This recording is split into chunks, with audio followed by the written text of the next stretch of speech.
Guys, dito na kami sa Lopezina. Ayan, so ang lugar kung saan nyo makikita si Mats Mechanic, yung sikat na mekaniko na vlogger, Mats Mechanic. Ayan, so dito yung lugar niya. Ito yung lugar niya mga guys, sa Lopezina.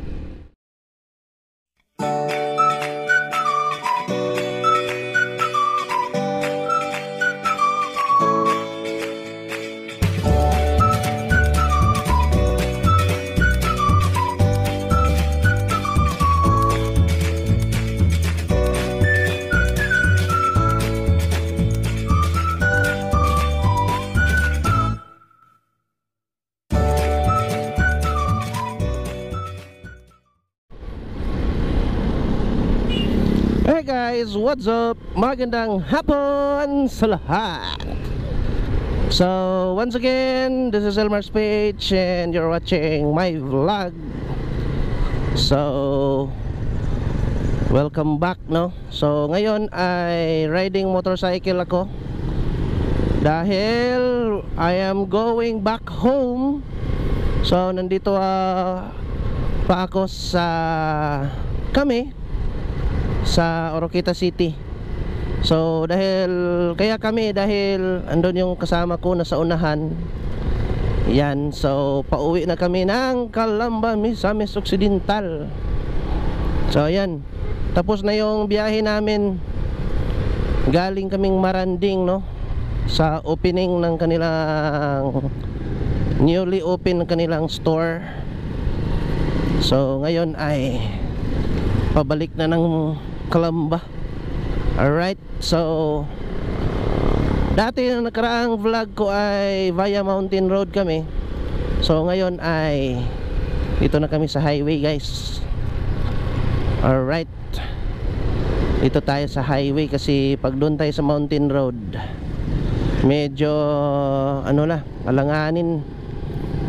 Tapos hapon na kasi ngayon, so dito na lang para safe.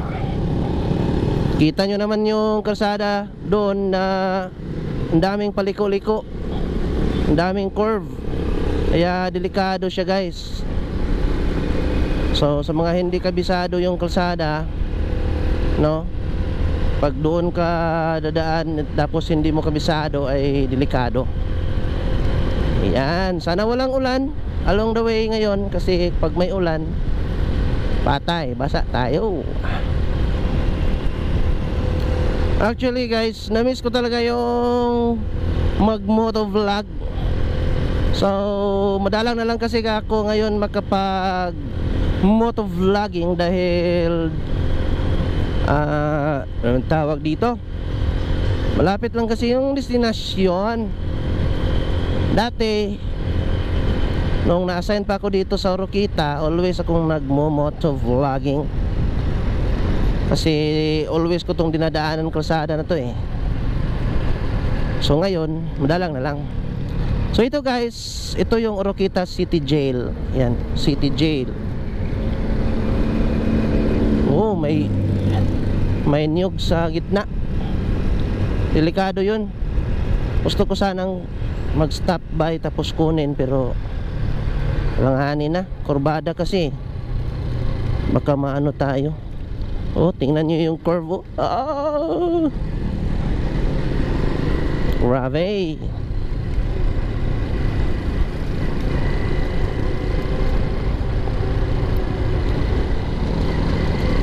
So hindi natuloy yung biyahe namin na dala yung aming truck. So hindi tayo nakapag vlog na kasama yung aming truck. Hindi ko na ipakita yung setup gamit yung truck ng Honda dahil hindi natuloy, dahil yun nga hindi nakalabas yung aming truck. So instead na 1 week yung travel, yung aming biyahe is naging 2 days na lang. So ngayon ay pauwi na kami sa aming destinasyon. Alright. Akala ng aking misis na hindi ako uuwi ngayon, so hindi ako nagsabi. Hindi ko sinabihan na uuwi pala ako ngayon. Yan. Ang gamit ng aking kasama ngayon ay Beat 110. At yung atin naman, yung service ko naman ay TMX 125. Sulit. FI versus carburetor.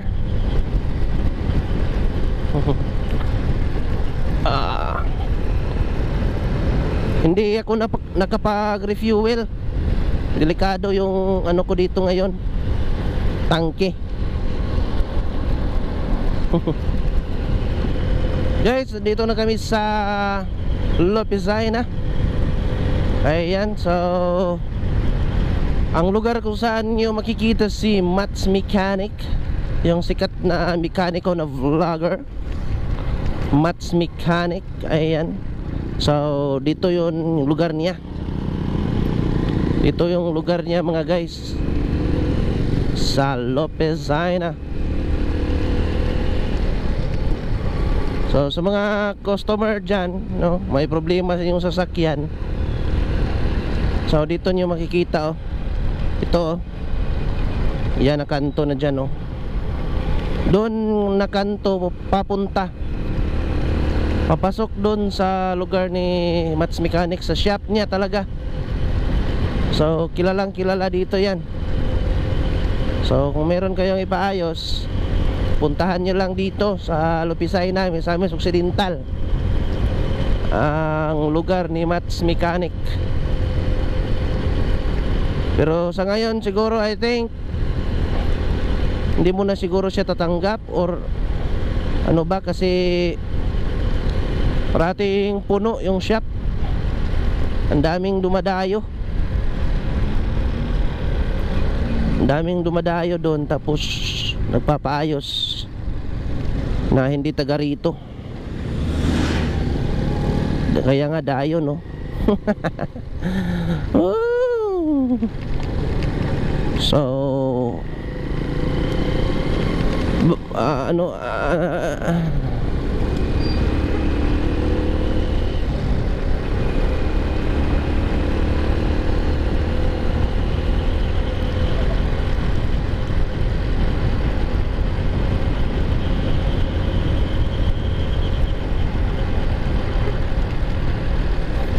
maganda yung ano yung ngayon guys, yung panahon, no.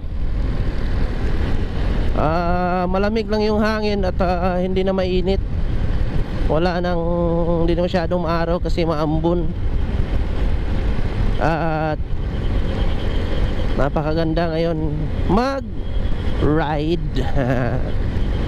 Yeah, sana pagdating doon ay wala talagang ulan, kasi delikado kapag naulan.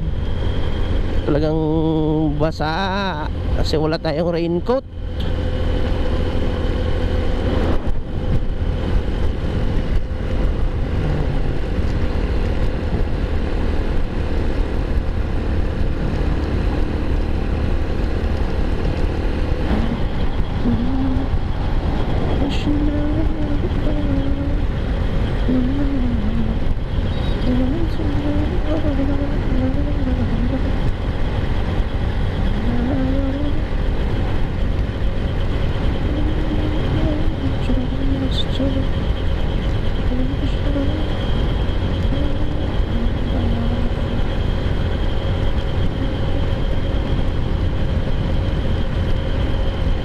Hey guys, so nito na kami sa Plaridel, dito sa tapat ng Peter Paul plantation ng mga coconut plantation. Yeah.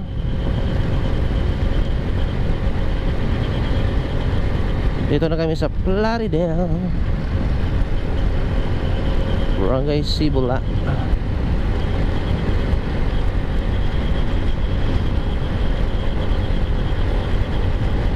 Ang ganda lang ng ride namin ngayon guys, oh. Chill ride. Chill ride lang. TMX at saka Beat lang malakas ng Honda.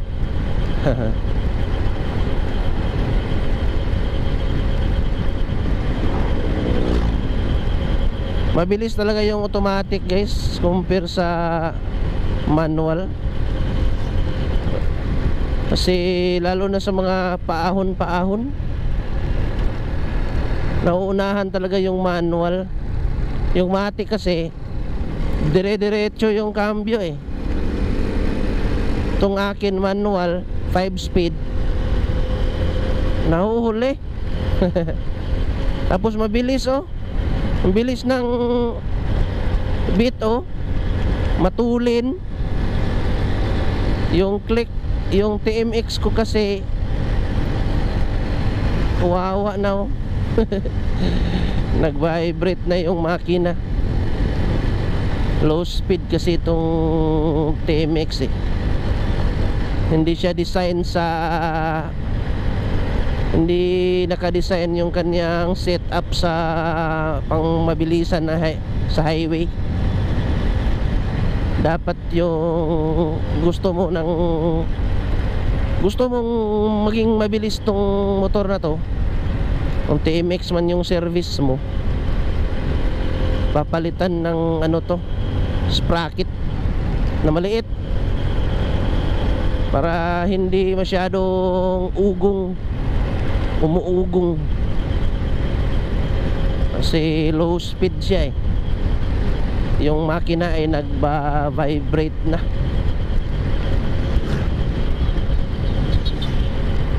So approaching na kami sa Port of Plaridel, Misamis Occidental. So dito yung barko na galing Cebu, Bohol, Siquijor, and dito hanggang dito sa Mindanao, sa Plaridel, Mindanao. Iyan. So paliko ako dito, or kami dito, going to port.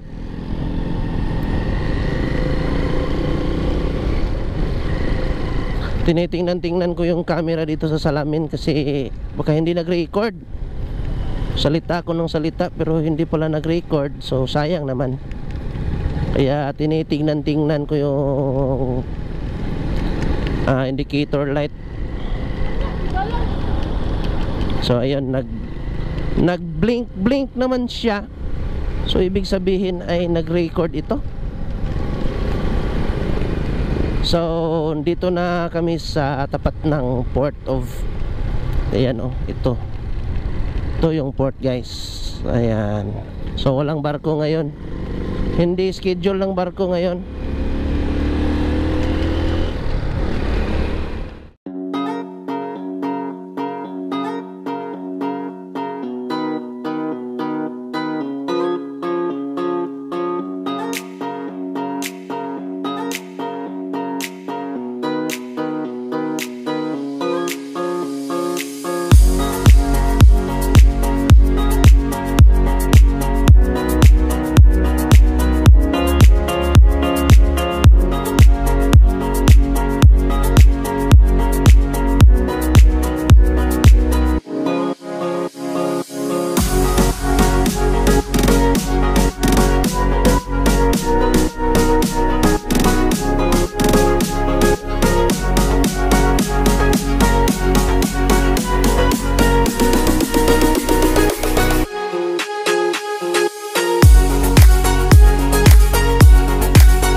So dito kami daan guys, kasi dito ako dadaan kasi kukunin ko pa yung aking dadaanan ko pa yung aking misis, kasi baka nandun yung aking anak. Pipick upin ko na lang para sabay na kaming umuwi. So mag-U-turn ako dito. Ito sa kwadto. At ito sa ko dire. Kasi pipick upin ko pa yung aking anak, no, baka dito yun. Dadaanan ko muna dun yung aking anak sa tindahan, I mean dun sa office ng aking asawa, kasi I'm sure na lumabas na yon galing sa school. So medyo makulimlim yung panahon guys. So by the way guys, andito na ako sa town proper ng Calamba, Misamis Occidental. Ayan. So kakarating lang. Uy, basa ang kalsada. Ano lang pala ng ulan. Basa-basa ang kalsada guys. Baka dito yung aking anak, dadaanan ko na lang.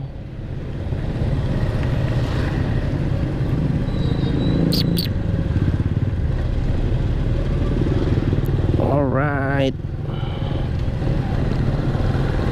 Woo! Woo woo woo!